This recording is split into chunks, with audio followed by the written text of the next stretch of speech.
Siap menerima firman-Mu, Roh Kudus menolong hamba-Mu, Roh Kudus menolong kami semua. Pesan Tuhan kami bawa dalam hidup kami. Dalam nama Yesus kami berdoa dan mengucap syukur. Haleluya. Amin. Silahkan duduk. Pertama-tama saya mengucapkan terima kasih kepada teman-teman, sahabat-sahabat saya yang mengunjungi kami di gereja ini, tentu menyampaikan doa di dalam melaksanakan panggilan Tuhan di tempat ini. Semua teman saya, sahabat saya lantai 1 dan lantai 2, saya mengucapkan terima kasih. Tuhan memberkati kita semua. Haleluya. Adapun tema malam hari ini adalah Yesus penasihat ajaib. Saya tidak panjang berkhotbah. Konsentrasi, ada yang Tuhan pesankan. Ya, terutama panitia, konsentrasi. Ya. Yesus penasihat ajaib dengan subtema membangun pertumbuhan keluarga dan pertumbuhan gereja. Membangun pertumbuhan keluarga dan pertumbuhan gereja. Bahwa Natal adalah peristiwa surgawi. Dalam bahasa singkatnya, Natal itu adalah menghapuskan jarak. Kalau dulu bertemu dengan Tuhan itu dalam perjanjian lama, hanya orang tertentu saja. Hanya imam dan nabi saja. Tetapi Yesus, Allah Bapa di surga merubah itu tahu. Dia datang ke bumi ini. Betapa jarak itu dihapuskan. Menjumpai orang-orang sakit, menjumpai orang-orang berdosa, menjumpai orang-orang susah, menjumpai juga orang-orang sukses, menjumpai saya dan saudara malam hari ini. Ada berkat Tuhan lewat firman Tuhan hari ini. Mari kita baca Yesaya 9 ayat 6. Yesaya 9 ayat 6, demikian firman Tuhan. Sebab seorang anak telah lahir untuk kita, seorang putra telah diberikan untuk kita, lambang pemerintahan ada di atas bahunya, dan namanya disebutkan orang penasihat ajaib, Allah yang perkasa, Bapa yang kekal, Raja damai. Tolong mic saya dikurangi sedikit supaya lebih nyaman. Haleluya. Terima kasih.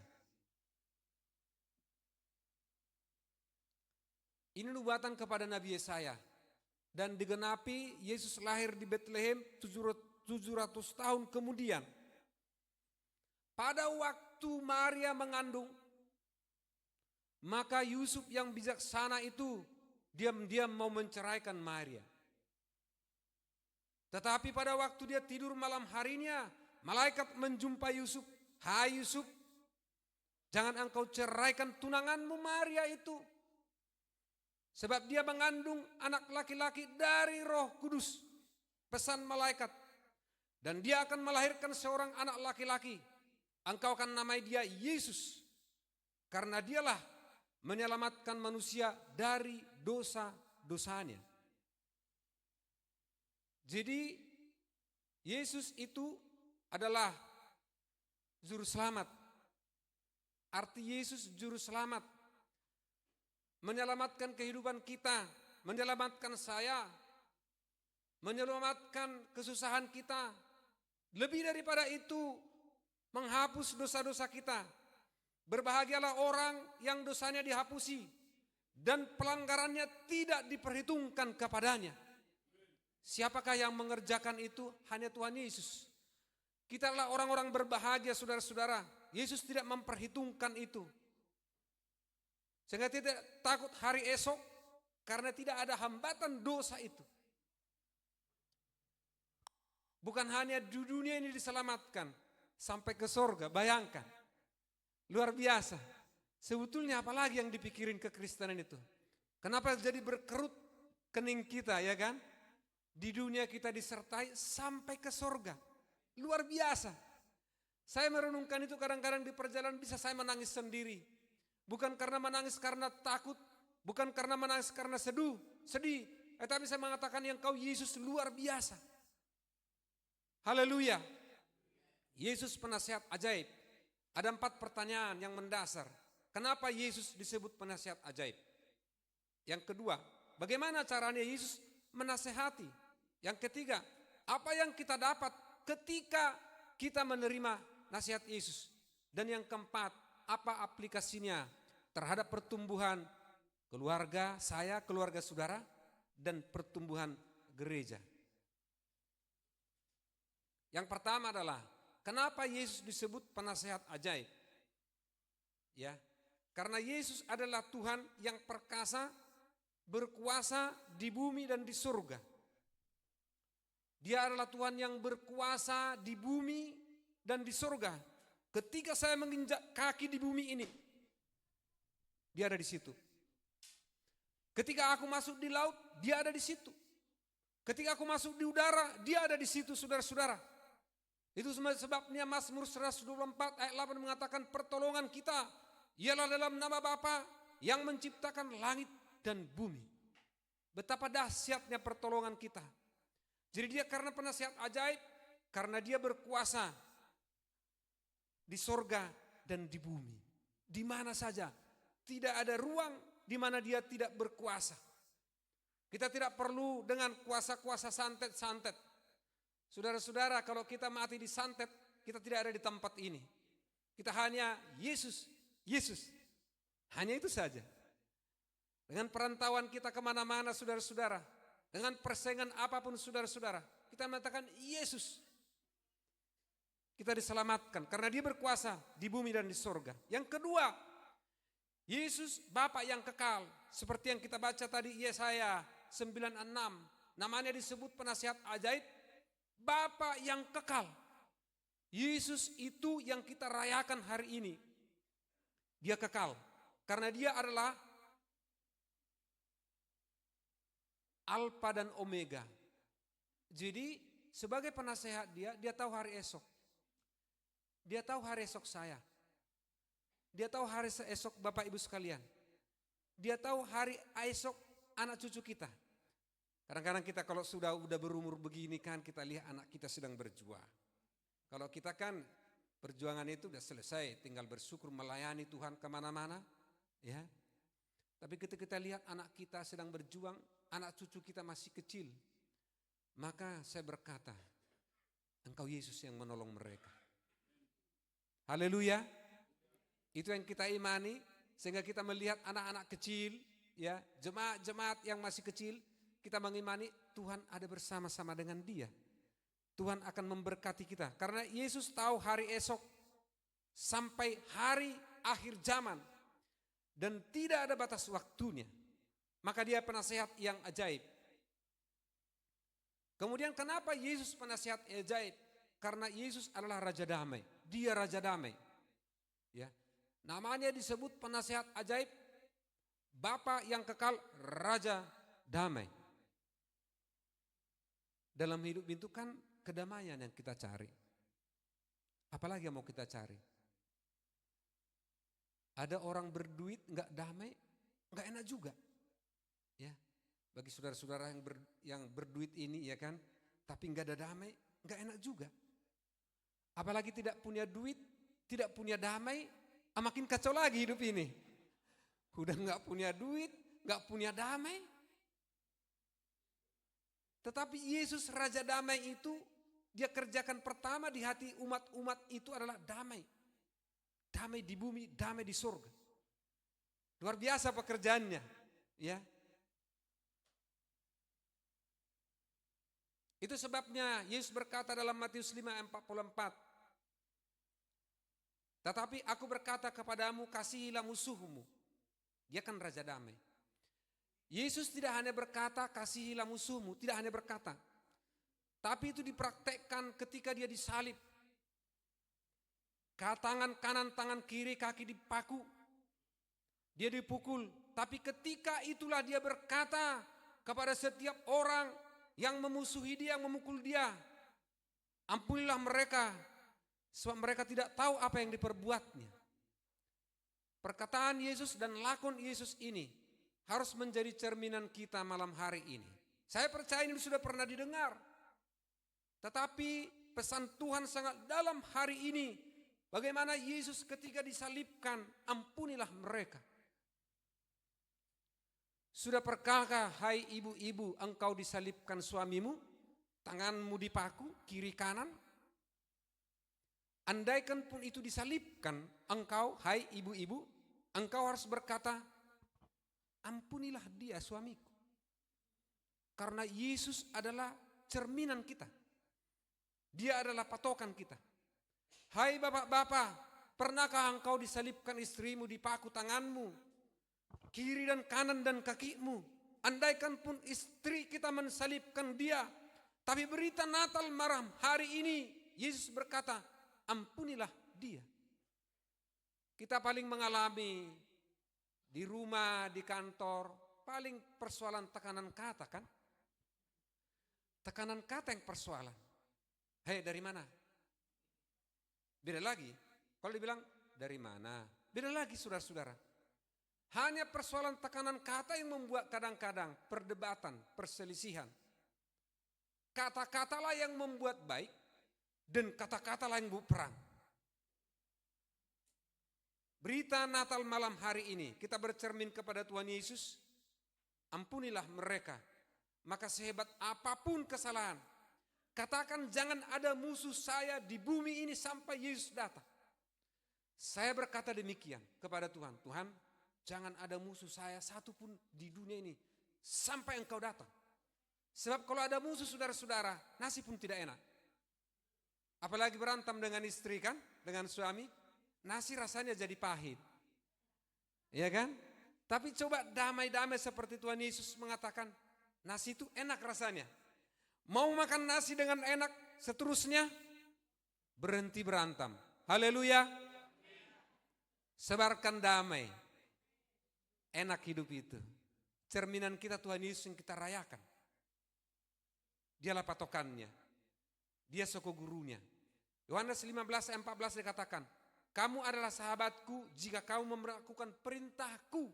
Yesus berkata, kamu adalah sahabatku jika kamu melakukan perintahku. Apa perintah Tuhan Yesus? Di dalam ayat 12, Yohanes 15 dikatakan ayat 12 itu, perintah atau nasihat Yesus adalah supaya kamu saling mengasihi. Itu perintah Tuhan Yesus. Aku memerintahkan, kata Yesus, supaya kamu saling mengasihi. Susahkah perintah Tuhan Yesus ini? Yang susah adalah apabila tidak dilakukan. Bayangkanlah sebaliknya, saling berantem, saling membunuh, saling menggigit. Itu yang membuat susah. Tapi ketika perintah Tuhan Yesus dikatakan supaya kamu saling menasihati, mengasihi, kan sejuk kan? Enak.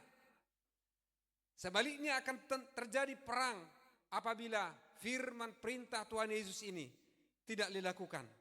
Pesan-pesan Tuhan kepada kita malam hari ini, hendaklah kamu saling mengasihi.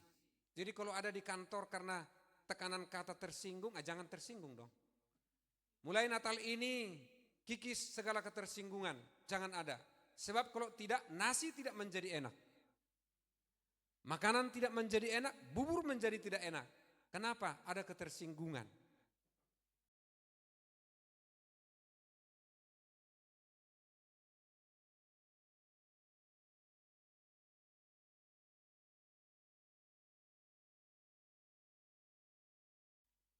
Adalah orang bodoh, kata Tuhan Yesus, apabila seorang tidak mendengar dan tidak melakukan firman Tuhan.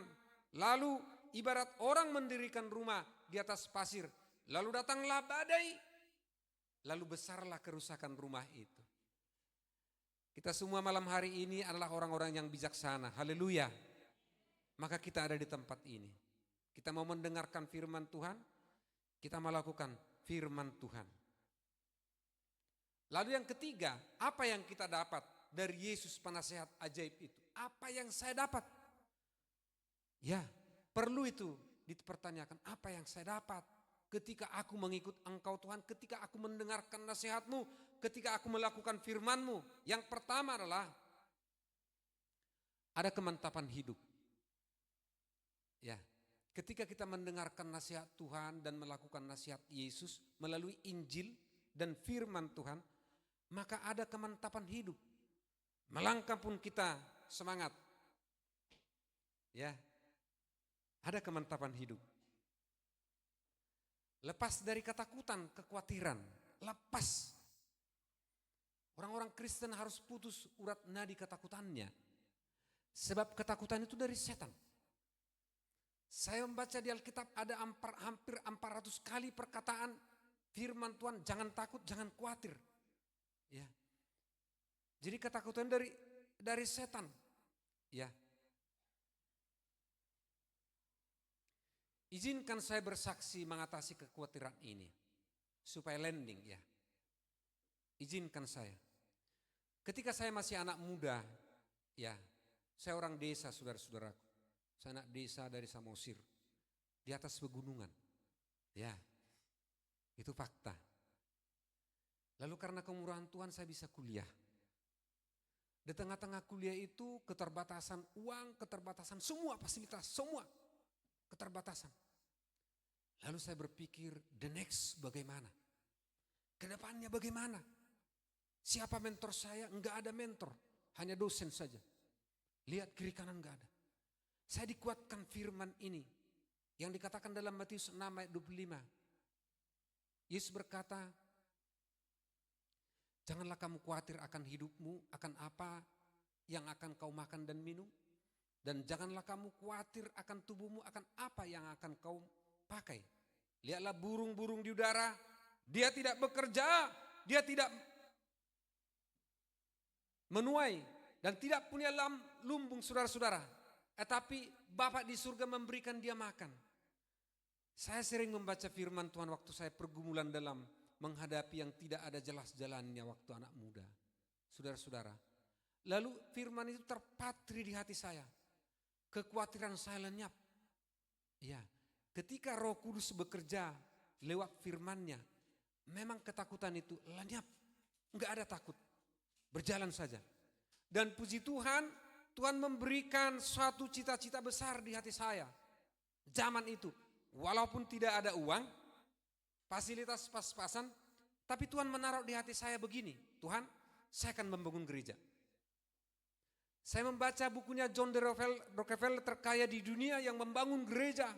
Tuhan, setidaknya remah-remahan itu Tuhan.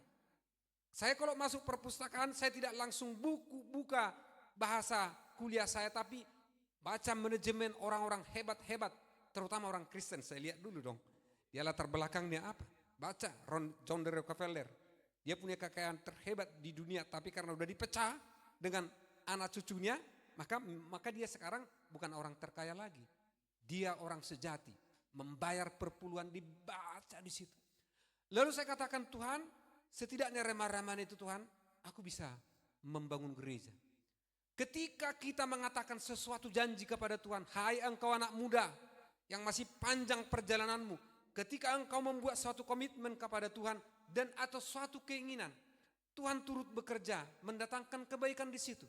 Di dalam perjalanan saya beberapa kali menjadi ketua pembangunan gereja. Di Jakarta, di Kalimantan, saudara-saudara. Beberapa gereja yang saya kunjungi, saya letakkan persembahan saya bukan karena banyaknya. Gereja itu terbangun, saudara-saudara. Pendeta mengatakan setelah Pak Kasten ke sini. Padahal sedikit saya buat. Kenapa? Ketika kita berkata kepada Tuhan, Tuhan turut bekerja. Dan puji Tuhan, gereja ini berdiri ya atas kemurahan Tuhan. Teman-teman mengatakan kita buat pelayanan. Kami persembahkan tempat ini utuh dan pembangunannya kepada Tuhan. Kenapa? Kita membuat komitmen sejak muda kepada Tuhan. Pakai aku Tuhan. Gereja di kampung kami, saudara-saudara, di kampung itu semua rumah bertingkat. Bukan karena permanen. Gereja bangunan yang permanen pertama di desa kami adalah gereja saya, di mana saya dibaptis Roh Kudus di situ. Yang kedua rumah orang tua saya, karena di rumah itu saya dibaptis Roh Kudus dengan tanda berbahasa roh. Saudara-saudara, saya katakan saya akan bangun. Terjadi demikian, saudara-saudara. Apa artinya? Kekhawatiran orang-orang percaya akan lenyap ketika dihidupi firman Tuhan, ketika dilakukan firman Tuhan. Bukankah dunia melanggar hari-hari ini banyak kekhawatiran, ketakutan? Ada banyak orang akan dilanda ketakutan saudara-saudara. Kenapa? Sedang jauh dari Tuhan. Saya percaya orang-orang yang dekat dengan Tuhan, orang-orang yang memeluk Tuhan Yesus Kristus, urat nadi ketakutannya akan lenyap. Sebab Paulus mengatakan bagiku hidup adalah Kristus dan mati adalah keberuntungan. Sebetulnya simpel saudara-saudara. Orang takut mati maka penyakit akan mengejar-ngejarnya. Tapi kalau seperti Paulus mengatakan bagiku hidup adalah Kristus dan mati adalah keberuntungan. Artinya apa? Enjoy saja di dalam Tuhan. Haleluya. Yang kedua apa yang kita dapat dari Kristus ketika kita mendengarkan nasihatnya? Berkat dan hidup yang kekal. Ketika kita mendengarkan nasihat, berkat Tuhan dan hidup yang kekal. Matius 19 ayat 29 saya bacakan demikian.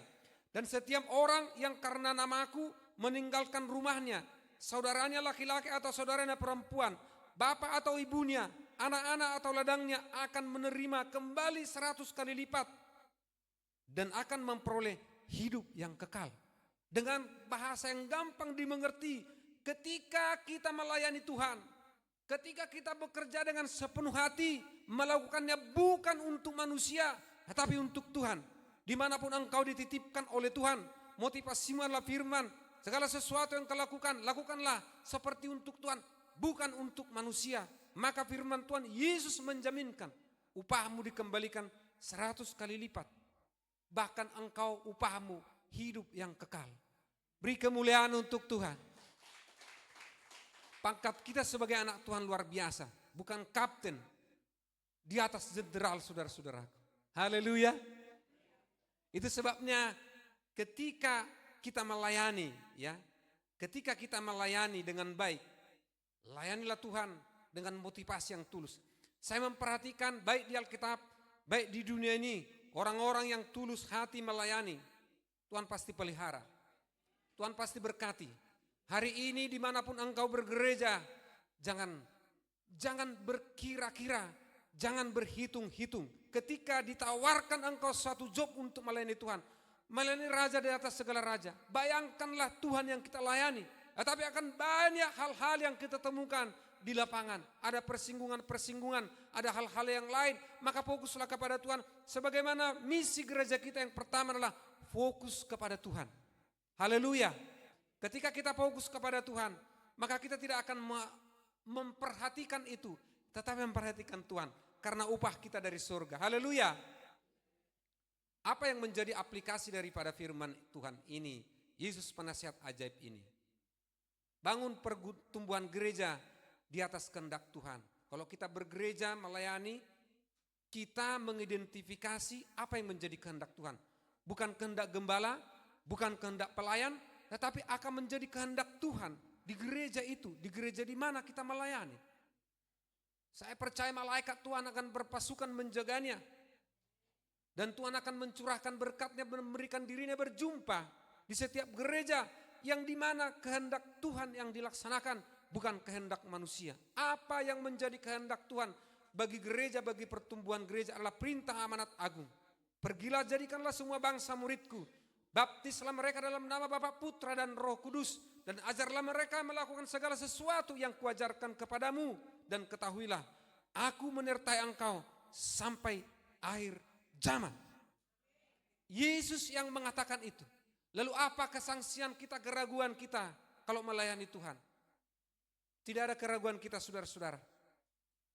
Yesus berkata kepada Petrus, ya, Yesus berkata kepada Petrus, di atas batu karang ini aku akan mendirikan jemaatku dan alam maut tidak akan menguasainya. Ketika engkau bercita-cita untuk melayani menginjili, saudara-saudara, Yesus mengatakan, aku akan mendirikan umatku di atas batu karang ini, di atas Yesus itu sendiri, dan alam maut tidak akan menguasainya. Saudara-saudara, puji Tuhan, mujizat tempat ini. Ya, mulai dari kita pertama, aman. Ada dulu tempat ibadah sebelah ditutup, saudara-saudara. Ini mujizat, ya. Dan yang menjaga kita di depan adalah saudara-saudara kita yang luar biasa. Haleluya. Kita dikawal dengan baik. Itu mujizat. Nah, gereja juga, ya. Gereja juga harus mempunyai motivasi melayani yang baik. Para pelayan-pelayan melayani dengan baik. Dan gereja juga harus manajemen membuat manajemen keuangan yang baik. Sejak dari muda aku bercita-cita begini, aku merenungkan begini, kenapa gereja tertutup dengan keuangan? Ada apa? Ya, kok ditutup gitu? Maka ketika aku dipercayakan sebagai gembala sidang, pertama di Jakarta, kedua di tempat ini, saudara-saudara, maka seluruh keuangan gereja apapun itu, kita buat manajemen sebagaimana kehendak Tuhan, apapun itu. Persembahan ucapan syukur, persembahan perpuluhan dicatat semua di situ. Untuk kerajaan Tuhan. Maka saya percaya setiap uluran tangan, setiap persembahan yang diletakkan di situ adalah untuk melaksanakan amanat agung, adalah untuk mendukung pekerjaan Tuhan. Tidak ada hal-hal yang lain. Gereja saatnya melakukan demikian. Haleluya. Yang berikutnya adalah bangun keluarga di atas pondasi yang kuat. Bangun keluarga di atas pondasi yang kuat. Semua kita punya keluarga, saudara-saudaraku. Gak ada tanpa punya keluarga. Yesus menghendaki demikian. Ketika engkau anak muda bercita-cita mau nikah. Ya, di depan tadi ada para singer. Tapi masih mahasiswa itu, ya. Tapi sudah ada yang kerja juga. Dalam pikirannya gampang mendidik anak nanti, anak saya nanti. Kan begitu. Tapi kalau ada keluarga muda, lahirlah anaknya satu. Dia akan berpikir keras. Bagaimana saya mendidik anak ini? Dengan zaman yang begini, apalagi zaman sekarang. Kalau zaman saya gampang. Kata orang tua begini, kita harus berdiri. Kata orang tua begini, kita turun. Sekarang kita begini, belum tentu berdiri anak-anak. Apa maksudnya Pak? Kan begitu. Iya kan? Maka keluarga muda sekarang ini yang punya anak, berpikir dia, bagaimana caranya mendidik anak ini. Supaya menjadi orang yang berguna. Menjadi orang dipakai Tuhan, diberkati Tuhan, menjadi berkat. Kan begitu ya. Saya percaya di gereja ini ada beberapa keluarga anak muda. Pasti berpikir gitu. Tapi ketika kita baca Alkitab, firman Tuhan. Kita harus membangun keluarga kita di atas firman Tuhan. Ulangan 6 ayat 7-9 mengatakan demikian. Ajarkanlah firman Tuhan kepada anak-anakmu. Baik engkau di perjalanan, baik engkau di rumah, baik engkau terbaring, baik engkau duduk. Ajarkan firman Tuhan. Saya menyaksikan ini, bagaimana saya melakukan ini. Anak saya 4 laki-laki, yang depan saatnya tadi anak saya. Ya, panitia Natal anak saya. Ketika mereka lahir, mulai aku berpikir bagaimana cara saya mendidik. Tidak ada cara lain, firman Tuhan saya ajarkan. Kebetulan saya di desa yang terpencil itu diajar guru sekolah minggu saya dengan baik. Dengan cerita bersambung dari firman Tuhan, saya ingat, lalu saya baca firman Tuhan. Lalu pertama kepada 4 orang anak laki-laki ini, saya bercerita di mana-mana tentang firman Tuhan. Saya bisa bicarakan dengan hafal bagaimana Yusuf meraih kekuasaan. Walaupun dia minoritas, hanya 1 orang. Bagaimana Daniel minoritas tapi meraih kekuasaan. Bagaimana Esther, bagaimana Tuhan Yesus di bumi ini. Saya ceritakan itu. Kalau kami pulang dari gereja, setiap sampai hari ini, saya tanyakan, apa tadi khotbah? Karena Tuhan mengatakan, baik engkau berjalan, baik engkau duduk. Ini cara membangun keluarga yang benar. Katakan firman Tuhan. Sampaikan firman Tuhan. Oleh karena itu anak-anak muda yang mau nikah nih. Mulai pelajari. Kau harus bisa menceritakan Yusuf tanpa buka Alkitab dengan benar. Kau harus bisa menceritakan Daniel tanpa buka Alkitab. Kau harus menceritakan Tuhan Yesus siapa tanpa buka Alkitab. Karena anak-anak senang mendengarkan cerita. Saudara-saudara. Senang dia begini anak-anak itu. Ibu-ibu juga demikian.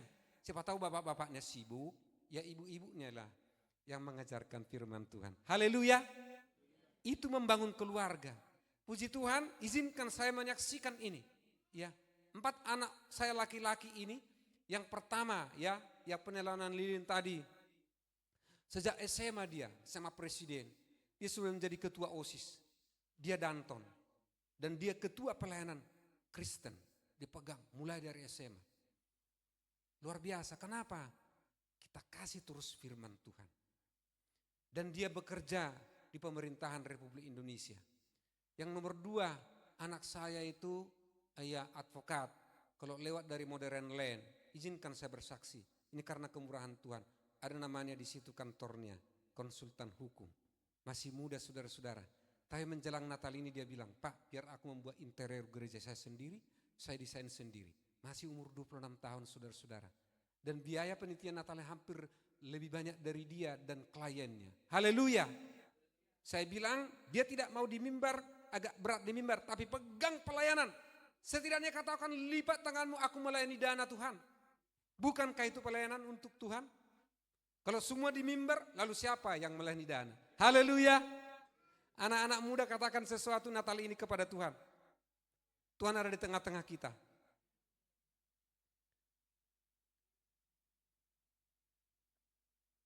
Lalu bangun keluarga di atas firman Tuhan. Itu tadi yang pertama. Yang kedua, bangun keluarga di atas kasih.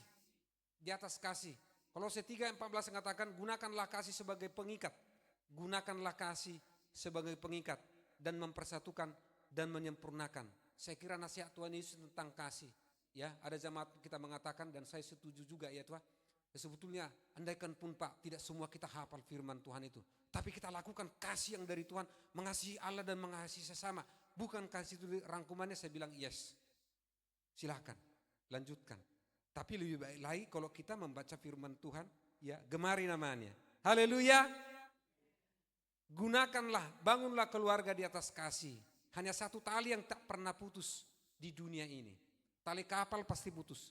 Tali apapun pasti putus. Tapi namanya kasih, itu pengikat yang luar biasa. Tak akan pernah putus-putus. Karena tali itu adalah tali dari Tuhan itu sendiri. Ajaran Tuhan yang mewarnai seluruh dunia ini. Dan kemudian bangunlah keluarga di atas kejujuran. Efesus 4:25.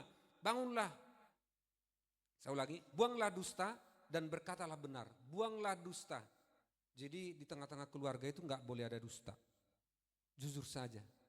Saya sangat bersyukur sekali dengan istri saya. Dari dulu tidak ada persoalan kami soal keuangan dan tidak ada persoalan ketidakjujuran saudara-saudara.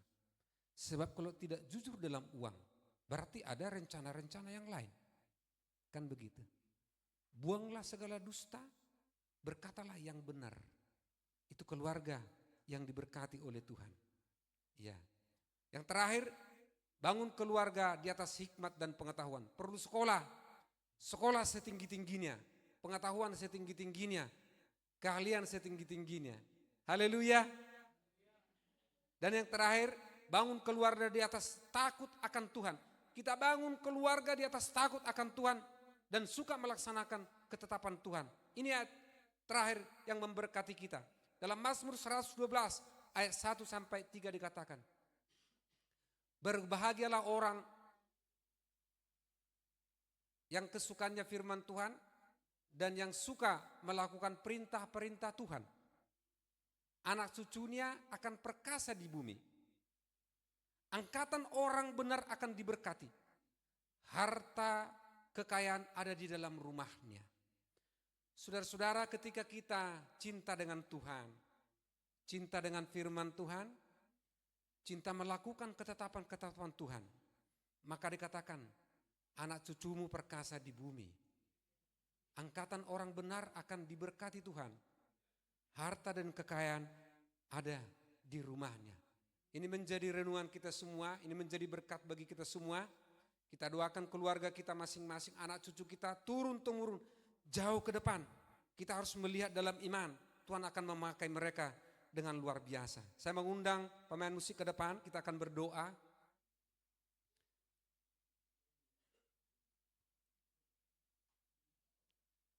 Sebagai penutup daripada khotbah ini, hadiah Natal terbesar adalah hadirnya Tuhan Yesus dalam hidup kita. Itu lebih daripada segalanya. Amin. Kita bangkit semua berdiri, kita mau berdoa. Sampaikan doamu kepada Tuhan. Sampaikan penyembahanmu kepada Tuhan. Sampaikan sesuatu komitmenmu kepada Tuhan.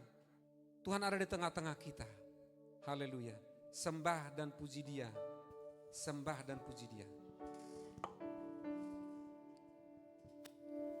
Sembah dan puji Dia. Sembah dan puji Dia. Sembah dan puji Dia. Sang Raja. Hai, mari berhimpun dan dan bersukacita. Mari beribu dan bersukari. Hai mari semua ke Bethlehem. Hai mari semua ke Lihat yang lahir, Raja Bala Sorga. Lihat yang lahir, Raja Bala Sorga.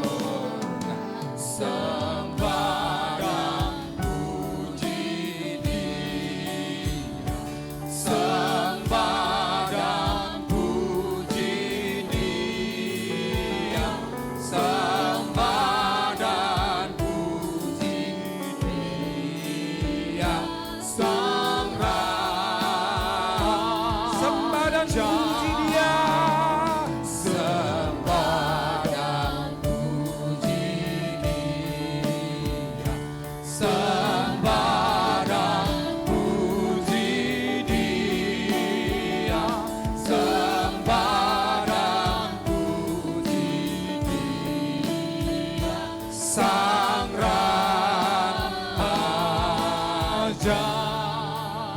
Kami berdiri di hadapan-Mu ya Tuhan malam hari ini, menyampaikan seluruh permohonan kami, keinginan kami. Engkau yang mendengarkan, mengetahui isi hati kami, kerinduan kami di dalam Tuhan. Bapa di dalam sorga, Engkau berkati setiap kami yang berdiri saat ini, baik di lantai 1 maupun di lantai 2 ya Tuhan. Engkau rapi Tuhan, berkati ya Bapa. Sekiranya ada pergumulan di dalam malam Natal ini Tuhan, Engkaulah yang menjamah mereka, memberi kekuatan kepada mereka. Segala roh ketakutan, segala roh kekhawatiran yang mengintimidasi, yang berasal dari setan, pergi engkau dalam nama Tuhan Yesus Kristus. Hanya oleh Roh Kudus-Mu yang menyertai umat-umat-Mu. Kami buka hati kami untuk Roh Kudus-Mu. Roh Kudus-Mu bekerja, membimbing kami, menghibur kami. Terima kasih ya Bapa di dalam sorga untuk perayaan Natal pada malam hari ini. Seluruh rangkaian ibadah ini kami gunakan untuk memuji dan memuliakan nama Tuhan. Kami arahkan untuk menyembah Engkau ya Tuhan. Terpuji-pujilah Engkau ya Tuhan. Saudara-saudara kami yang mengunjungi kami di tempat ini Tuhan, yang menyampaikan doa kepada Tuhan dan mendengarkan firman Tuhan. Engkaulah memberkati seluruh saudara-saudara kami, keluarga kami ya Tuhan. Terima kasih Tuhan. Dan acara-acara selanjutnya kami serahkan kepada Tuhan. Engkau pimpin acara ini, Engkau pimpin perayaan kami. Nama Tuhan dipermuliakan. Terpuji-pujilah Engkau ya Tuhan. Firman Tuhan yang sudah ditaburkan, Engkaulah penasehat ajaib. Kami mau menerima nasihat-Mu. Kami mau lakukan nasihat-Mu ya Tuhan, melalui Injil, melalui firman, melalui rema yang Tuhan taruh di hati kami. Roh Kudus menolong kami semuanya, sehingga kami menjadi pelaku-pelaku firman Tuhan. Terpuji-pujilah Engkau ya Tuhan. Termulialah Engkau. Di dalam nama Tuhan Yesus Kristus kami telah berdoa dan mengucap syukur. Haleluya, haleluya, haleluya. Amin. Silakan duduk.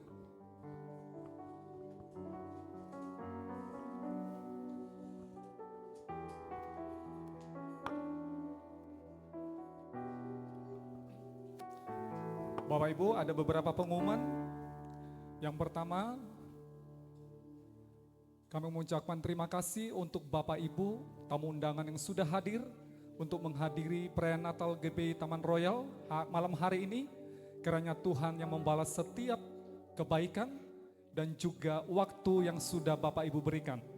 Ada beberapa hal yang perlu kami sampaikan. Yang pertama, Bapak Ibu yang belum ada tempat beribadah, boleh bersama-sama dengan kami beribadah di tempat ini setiap hari Minggu. Mungkin multimedia boleh tampilkan di layar.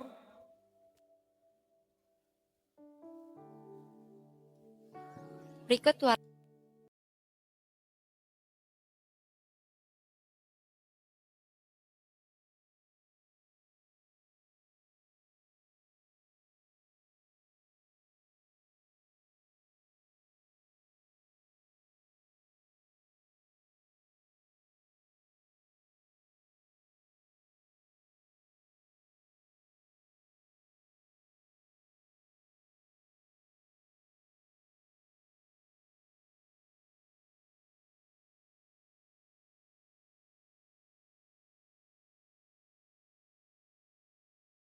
langsung pulang ya. Itu aja mungkin pengumuman, saatnya kita masuk dalam doa berkat oleh hambanya. Saya undang jemaat untuk sama-sama kita bangkit berdiri.